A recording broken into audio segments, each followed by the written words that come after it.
He came and tabernacled among us. That's what that Old Testament tabernacle was all about.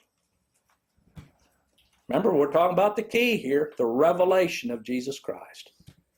As we go through this book, you're going to see him depicted in many different types and forms and pictures, but it's all pertaining to the same person. And it says, and he will dwell with them, and they shall be his people, and God himself shall be with them and be their God. So this city is a person. As a bride adorned for her husband, that's his body. Who's his body? The church. What's heaven about? Christ said to that thief on the cross, today you shall be with me in paradise. It's about the person of the Lord Jesus Christ. I'm afraid there are many people who have a false hope. Everybody talking about heaven isn't going there. In fact, I hasten to say they wouldn't be happy there anyway. If it's about religion, if it's about works, if it's about rewards, if it's about getting some sort of acclaim like preachers do, get people to stand up and recognize certain ones and say, so-and-so sure is a good, zealous worker, that's the kind of heaven they think of. Wearing crowns on their heads and, skateboarding down the street, with all a different crown each day. Look what I've done. That's the way it's presented. And you know what? I say it again, they would not be happy in glory. Because heaven is about one person's glory. It's the Lord Jesus Christ. His person, his work. And any that are there are going to be there for one reason. Not for their works, but because of his work. Not because of their sacrifices, but because of his sacrifice. His blood and righteousness.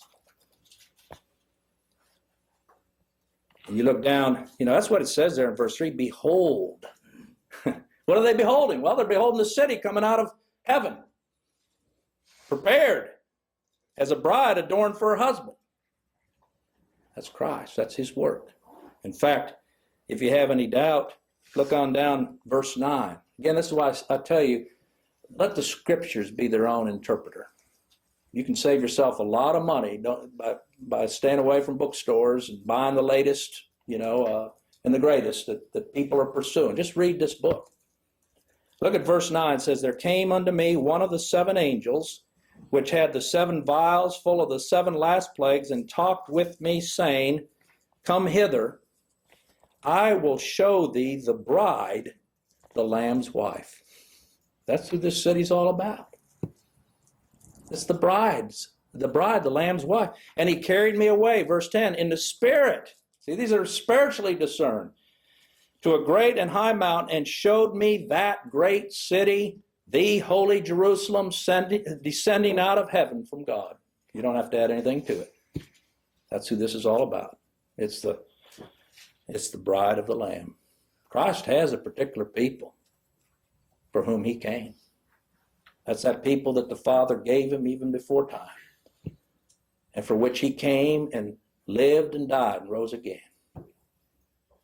that God might be just and justify. And what's their end? They're going to enjoy his presence forever. Enjoy his presence forever. Oh, that's, like I said, what beautiful symbols and types there are here. But let me